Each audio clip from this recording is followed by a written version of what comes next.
எங்கள் வீட்டுக்கு போன விஜயா, ரோகிணி, மனோஜ் முன்னாடி இந்த பக்கம் மீனாவும் முத்துவும் சேர்ந்துட்டு ஃபோட்டோலாம் எடுத்துகிட்டு இருக்கிறத பார்த்துட்டு ரொம்பவே டென்ஷனான விஜயாவுமே, என்ன இது வீடா சத்திரமா, ஆளாளுக்கு நின்று ஃபோட்டோ எடுத்துகிட்டு இருக்கீங்க அப்படின்னு சொல்லிட்டு சத்தம் போட ஆரம்பிக்கிறாங்க. இதை பார்த்தோன்னே பக்கத்தில் இருக்கிற மனோஜுமே இருந்துக்கிட்டு, அம்மா நீ இல்லைன்னு பாருமா, வீட்டை எப்படி யூஸ் பண்ணுறாங்க பார்த்தியா, இதுக்கு தான் உன்னை வீட்டுக்கு வான்னு சொன்னேன் பாரு, இவ்வளோ லேட்டானதுனால பாரு என்ன கூத்தடிச்சிட்டு இருக்காங்க பாரு அப்படின்னு சொல்லிட்டு இந்த பக்கம் அவங்க எல்லாருமே ரொம்ப தரக்குறவா பேசுகிற மாதிரி பேசுகிறாங்க. அப்போ கரெக்டாக அங்கே இருந்து முத்துவுமே, இங்கே பாருங்க நாங்கள் ஒன்றும் சும்மாலாம் கூத்தடிக்கலாம் கிடையாது, இந்த மாதிரி மீனா ஒரு பிஸ்னஸ் தொடங்க போகிறா, அதுக்குண்டான வேலைகளை தான் நாங்கள் பண்ணிட்டு இருக்கோம். சொல்லப்போனால் நாங்கள் ஒரு வெப்சைட் ஆரம்பிச்சு இந்த மாதிரி வந்து கல்யாணங்களுக்கு எல்லாமே டெக்கரேஷன் பண்ணுறதுக்காக நாங்கள் ரெடி பண்ணிட்டு இருக்கோம், எங்கள் வேலையில் தலையாடுங்க அப்படின்னு சொல்லிட்டு இந்த பக்கம் முத்துவும் மீனாவும் அந்த விஷயத்தை கண்டினியூ பண்ண ஆரம்பிக்கிறாங்க. இது எல்லாம் பார்த்துட்டு இருக்கிற விஜயாவும் ரோகிணியும், இவங்களுக்கு வேறு வேலை இல்லை, நீங்கள் வாங்க நான் உங்களுக்கு காஃபி போட்டு தரேன் அப்படின்னு சொல்லிட்டு இந்த பக்கம் ரோகிணியுமே விஜயா உள்ளே கூட்டிகிட்டு போயிட்டு அவங்களை நல்லாவே கவனிச்சிட்டு இருக்காங்க. அதுக்கப்புறம் எப்பவும் போல அடுத்த நாள் காலையில் இந்த மாதிரி விஜயாவுமே தான் பணத்தை இந்த மாதிரி வந்து பார்வதி கிட்ட விட்டு வைக்க மனசு இல்லாமல், பேசாமல் அதை நம்ம கண்ட்ரோலே வச்சுக்கலாம், நம்ம போய் பேங்க்ல போட்டுக்கலாம் அப்படின்னு சொல்லிட்டு பார்வதி வீட்டுக்கு போகிறாங்க.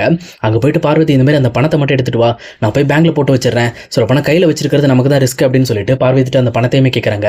அவங்களுமே இருந்துக்கிட்டு அந்த பணத்தை எடுக்கலாம்னு சொல்லிட்டு ரூமுக்கு போகிறப்போ அங்கே போய் தேடி பார்த்தா அந்த பணத்தை காணும் அப்படின்னு சொல்லி தெரிஞ்ச உடனே இந்த பக்கம் விஜயாக்கும் பயங்கரமாக கோபம் வருது. ஏன் பார்வதி, உன்னை நம்பி நான் 2 லட்சம் தந்துட்டு போயிருக்கேன், ஆனால் நீ அதை வந்து பொறுப்பு இல்லாமல் இப்படி தொலைச்சிட்டு பணம் அங்கே இல்லைன்னு சொல்லிட்டு இருக்க அப்படின்னு சொல்லிட்டு இங்கே விஜயாவும் அங்கே போய் தேடி பார்க்குறாங்க. அங்கே பார்த்ததுக்கப்புறம் பீரோல சுத்தமாக பணமே இல்லை அப்படின்னு சொல்லி தெரிஞ்சப்போ தான் விஜயாவும் ரொம்ப டென்ஷன் ஆக்குறாங்க. இது யார் எடுத்துருப்பா அப்படின்னு சொல்லி யோசிக்கிறப்போ கரெக்டாக அங்கே மீனாவுமே அந்த வீட்டுக்கு வந்து மடிச்சு வச்ச துண்டுமே அந்த பெட்டு மேலே இருக்கு. அதை பார்த்த உடனே இங்கே விஜயாவுக்குமே பயங்கரமாக கோவம் வர ஆரம்பிக்குது. இதுக்கெல்லாம் காரணம் மீனாவை தான் இருப்பா, சொல்லப்போனால் அவள் தான் இந்த பெட்டு மேலே துணியை மடிச்சு வச்சுட்டு இருந்தா, அவள் தான் கண்டிப்பாக இந்த பணத்தை திருடிட்டு இருப்பா, அவளை நான் சும்மா விட மாட்டேன், இப்போ பாரு வீட்டுக்கு போய் கேட்குற கேள்வியில் அவன் நாக்க பிடுங்கிட்டு சாகிற மாதிரி நான் கேட்க போறேன் அப்படின்னு சொல்லிட்டு விஜயாவுமே கோவப்பட்டு ஹாலுக்கு வராங்க. அப்போ பின்னாடியே வந்து பார்வதியுமே, முதல்ல நில்லு விஜயா, சம்பந்தமே இல்லாமல் நீ இந்த மாதிரி டென்ஷன் ஆகிட்டு இருக்காத, இங்கே நம்ம கிட்ட 2 லட்ச ரூபா பணம் இருக்குன்ற விஷயம் கண்டிப்பாக வந்து மீனாக்கு தெரியவே தெரியாத விஷயத்தை அவ ஏன் பண்ண போறா அப்படின்னு சொல்லி கேட்குறாங்க. உடனே இங்கே விஜயாவுமே இருந்துக்கிட்டு, நீ நினைக்கிற மாரி மீனா ஒன்றும் நல்லவ கிடையாது, அவரோட தம்பி ஏற்கனவே என்கிட்ட இருந்து 1 லட்ச ரூபாய் திருடிட்டு போனவன் தான், அதே திருட்டு குடும்பத்தில் இருக்கிற மீனாக்கும் அதே புத்தி தான் இருக்கும், அவ சும்மா தேடி பார்த்துருப்பா, 2 லட்ச ரூபா பணம் இருந்தவனே எடுத்துட்டு போயிருப்பா, வேற யார் எடுக்க போறா, ஏன் நம்ம விஷயம் வேற யாருக்கும் தெரியுமா அப்படின்னு சொல்லிட்டு இந்த பக்கம் பார்வதி கேட்குறாங்க. அப்போ பார்வதியுமே தான் மனசுல இருக்கிற விஷயத்தை வெளியில சொல்லாம கொஞ்சம் முழுங்கி இல்ல இன்னும் ஒருத்தருக்கு மட்டும் தெரியும் அப்படின்ற மாதிரி உளறிடுறாங்க.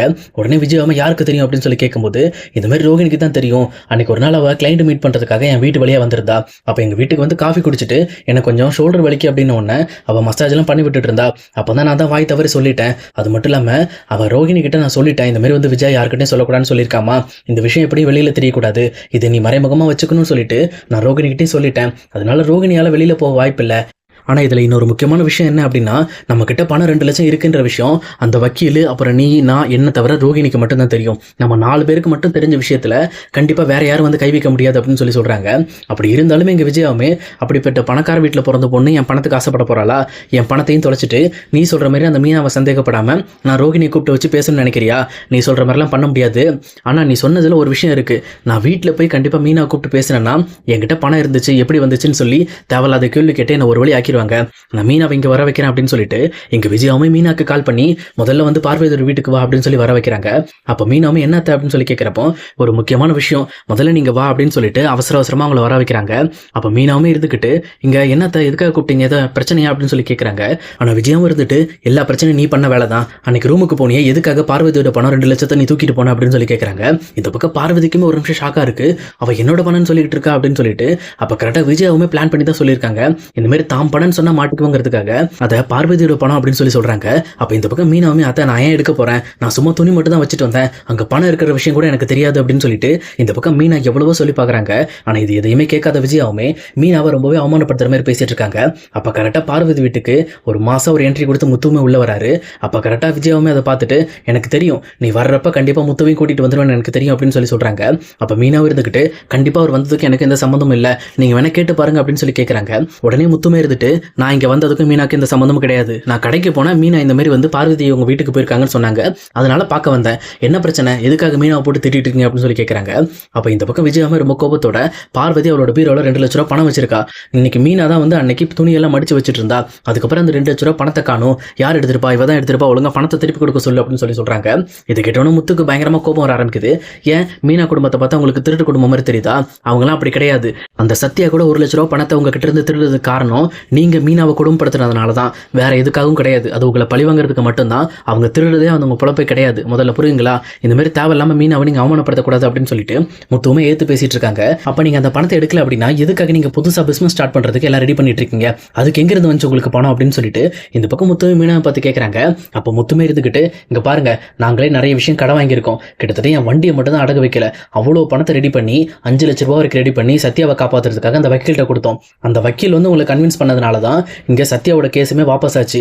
சொல்லப்போனால் நீங்கள் பண்ண ஒரு நல்ல விஷயம் அதுதான். அந்த சத்யா பையனோட வாழ்க்கையும் காப்பாற்றப்பட்டுச்சு, எங்களுக்கும் இந்த பிரச்சனை தீர்ந்துச்சு. ஆனால் நாங்களே 5 லட்ச ரூபா கடன் வெளியில் கட்ட வேண்டியது இருக்குது. இப்படிப்பட்ட சூழ்நிலையில் ஏதோ ஒரு பிஸ்னஸ் பண்ணி எப்படியாவது அந்த கடனை கட்டுறதுக்கு தான் நாங்கள் ட்ரை பண்ணிட்டு இருக்கோம். நாங்களாம் உங்கள் பணத்தை திருட கிடையாது. நீ வா மீனா, நம்ம கிளம்பலாம் அப்படின்னு சொல்லிட்டு இந்த பக்கம் முத்துவுமே மீனாவை கூட்டிட்டு அங்கிருந்து கிளம்பிடுறாங்க. அதே நேரம் இங்கே இந்த விஷயத்தை கேள்விப்பட்டோன்னா விஜயாக்கு பயங்கரமாக ஷாக் ஆயிடுது. பார்வதி கூப்பிட்டு சோஃபாவில் உட்கார வச்சுட்டு, இங்கே பார் பார்வதி, அந்த வக்கீல் அவளை சுத்தமாக ஏமாத்திட்டான். 5 லட்ச ரூபா முத்துக்கிட்ட வாங்கிட்டு வெறும் 2 லட்ச ரூபாய் என் கையில் கொடுத்து ஏமாத்திட்டான். இதுக்கெல்லாம் காரணம் அந்த வக்கீல் தான். அவனை சும்மா விடக்கூடாது, நம்ம நேரில் போய் பார்த்துக்கலாம் அப்படின்னு சொல்லிட்டு சம்மந்தமே இல்லாமல் வக்கீலை போட்டு திட்டிக்கிட்டு இருக்காங்க. அப்போ இதெல்லாம் கேட்டுட்டு இருக்க பார்வதியும் விஜயாவை பார்த்து, உனக்கு என்ன பைத்தியம் பிடிச்சிருச்சா? முதல்ல அந்த ஆள் கொடுத்த 2 லட்ச ரூபா பணமே நம்ம கையில் கிடையாது. நீ அந்த ஆள் மீதி 3 லட்சத்தை கொடுக்காம விட்டான் அப்படின்னு சொல்லி சண்டை போட்டுட்டு இருக்க.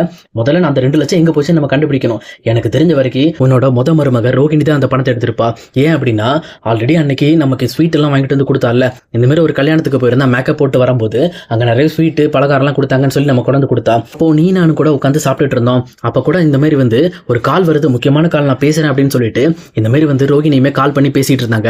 அப்போ சரியா கேட்கல, சிக்னல் எடுக்கல அப்படின்னு சொல்லிட்டு அங்கே போகிறேன் இங்கே போகிறேன்னு சொல்லிட்டு அந்த ஃபோனை வச்சுட்டு அங்கேயும் சுற்றிக்கிட்டே இருந்தா. ஏன் சிக்னல் கிடைக்கலன்னா வாசல் முன்னாடியே தான் இருக்குது, கதவை திறந்து வெளியில் போனால் சிக்னல் கிடைக்க போகுது. ஆனால் சம்மந்தமே இல்லாமல் மொட்டை மாடிக்கு போனால் சிக்னல் கிடைக்கும் அப்படின்னு சொல்லிட்டு ஃபோன் எடுத்துகிட்டு மொட்டை மாடிக்கு போனா தானே, அதை நீ தானே பார்த்த அப்படின்னு சொல்கிறாங்க. உடனே இந்த பக்கம் விஜயாவே இருந்துட்டு, ஆமாம் அவளுக்கு சிக்னல் கிடைக்கலன்னு சொல்லி போனால் இதெல்லாம் ஒரு விஷயமா, இதை ஒரு விஷயமாக்கி இதை ரோகிணி தான் திடீர்ப்பா நீ எப்படி சொல்கிற அப்படின்னு சொல்லி கேட்குறப்போ, இங்கே பார் விஜயா, அவள் மொட்டை மாடிக்கு போனான்னா அவள் பேசுகிற வார்த்தை நமக்கு கீழே வரைக்கும் கேட்காது. நல்லா ஞாபகம் வச்சுக்க. என் வீட்டில் எங்கே சவுண்ட் இருக்கும் எங்கே சவுண்ட் இருக்காதுங்கிற எல்லா விஷயமும் எனக்கு நல்லா தெளிவாக தெரியும். அவள் மொட்டை மாடிக்கு போவே இல்லை, அந்த படிக்கட்டுல இருந்து ஏறி மாடியில் இருக்கிற என்னோட ரூமுக்கு தான் போயிருக்கா. ஏன்னா என்னோட ரூம்ல இருந்து பேசினா மட்டும்தான் எந்த குரலுமே வந்து கீழே இருக்கிறவங்களுக்கும் தெளிவாக கேட்கும். அது எனக்கு நல்லாவே தெரியும். நான் அப்போ இந்த விஷயத்த பெருசாக எடுத்துக்கல. அப்போ நான் எப்போ போல தான் சாப்பிட்றதுல இந்த மாதிரி ரோகிணி நம்ம கொண்டு வந்து வாங்கி கொடுத்துருக்காளே அப்படிங்கிற விஷயத்தில் அந்த சாப்பாடை என்ஜாய் பண்ணி நான் சாப்பிட்ருந்தேனே தவிர அங்கே ரோகிணி போயிட்டு அந்த விஷயத்த நான் உண்மையிலுமே நோட் பண்ணல. அது மட்டும் இல்லாமல் அவள் அங்கே போயிட்டு வந்ததுக்கப்புறம் ரொம்பவே நர்வஸாக இருந்தா. நம்மக்கிட்ட வந்து சும்மா பேருக்கு நின்று சாப்பிட்ற மாதிரி சாப்பிட்டுட்டு, எனக்கு போதும் ஆண்டி நீங்கள் சாப்பிடுங்கன்னு சொல்லி நம்மளுக்கு மட்டும் தான் பரிமாறிட்டு இருந்தா. எனக்கு என்னமோ அவள் தான் எடுத்திருக்கா. நீ அவளை வாட்ச் பண்ணால் கண்டிப்பாக நம்ம 2 லட்சத்தை பிடிச்சிடலாம். அந்த 2 லட்ச ரூபா வாங்கினதுக்கப்புறம் நம்ம போய் வக்கீல்கிட்ட பேசிக்கலாம். இப்போ நீ ஏதாவது அவசரப்பட்டு வக்கீல்கிட்ட போய் பேசின அப்படின்னா அவருமே உன்ட்ட சொல்லுவார், இந்த மாதிரி நீ ஆல்ரெடி கேஸை வாபஸ் வாங்கிட்டீங்க, இதுக்கு மேலே ஒன்றும் பண்ண முடியாது, இதுக்கு ஆதாரம்லாம் கிடையாது. அப்படி நீங்கள் மறுபடியும் என்கிட்ட பணம் கேட்டிங்கன்னா உங்கள் வீட்டில் சொல்லிடுவோன்னு மிரட்டினா நம்ம ஒன்றும் பண்ண முடியாது. உன் கையில் இருக்க 2 லட்சமும் மறுபடியுமே முத்துக்கிட்ட மீனா கிட்ட அவங்க வாங்கின கடன் அடைக்கிறதுக்கு அங்கே உன்னோட ஹஸ்பண்டே வாங்கி கையில் கொடுத்துருவார் அப்படின்னு சொல்கிறாங்க. இது கேட்டோன்னே தான் இந்த பக்கம் விஜயாக்குமே புரிய வருது, பார்வதி சொல்றதுல ஒரு அர்த்தம் இருக்கு. அது மட்டும் இல்லாம ரோகிணியுமே எடுத்துருக்க வாய்ப்பு இருக்கு. பேசாம நம்ம ரோகிணியை கொஞ்சம் வாட்ச் பண்ணும் அப்படின்னு சொல்லிட்டு முதல்ல ரோகிணி எங்க இருக்கான்னு கேட்போன்ட்டு இங்க விஜயாமே ரோகிணிக்கு கால் பண்றாங்க. அப்ப கரெக்டா ரோகிணியோட போனை அவங்களுமே பியூட்டி பார்லர்ல மறந்து விட்டுட்டு போனதுனால அவங்களுமே அந்த போனை அங்க இருக்கிற ஒர்க் பண்ற ஒர்க்கர் எடுத்துட்டு, சொல்லுங்க மேடம் நீங்க யாரு அப்படின்னு சொல்லி கேட்கறாங்க. இல்ல நான் இந்த மாதிரி ரோகிணியோட அத்தை பேசுறேன், ரோகிணி இல்ல அப்படின்னு சொல்லி கேட்கறாங்க. அவங்க இந்த மாதிரி ஒரு முக்கியமான வேலையா வெளியில போனாங்க, ஆனா மொபைல் இங்க விட்டுட்டு போயிட்டாங்க, அவங்க வந்தவொடனே கால் பண்ண சொல்றேன் அப்படின்னு சொல்லிட்டு காலை கட் பண்ணிடுறாங்க. இது கேட்டோன்னே விஜயாவுமே சரி அப்போ ரோகிணி கொஞ்ச நேரத்தில் கண்டிப்பா வந்து பியூட்டி பார்லர் வந்துருவா, நீ நானும் டேரெக்டாக ரோகிணியோட பியூட்டி பார்லர் போய் வெயிட் பண்ணுவோம், அவள் வந்ததுக்கப்புறம் அவட்ட டேரெக்டாக நம்ம டீல் பண்ணிக்கலாம் அப்படின்னு சொல்லிட்டு அவங்களுமே ஒரு முடிவு எடுத்து ரோகிணி இல்லாத நேரத்தில் அந்த பியூட்டி பார்லருக்கு போயிட்டு இருக்காங்க. சொல்லப்போனால் இப்போ அவங்க அங்கே போய் அது ரோகிணியோட பியூட்டி பார்லர் இல்லை அப்படிங்கிறது தெரிஞ்சா கூட ரோகிணிக்கு பெரிய பிரச்சனை தான். அதை விட முக்கியமாக ரோகிணியுமே அந்த பணத்தை எடுத்துட்டு பிரியதனேஷ் உயிரை காப்பாற்ற சிட்டிக்கிட்ட கொடுக்கறதுக்கு தான் அவங்களும் போயிட்டு இருக்காங்க.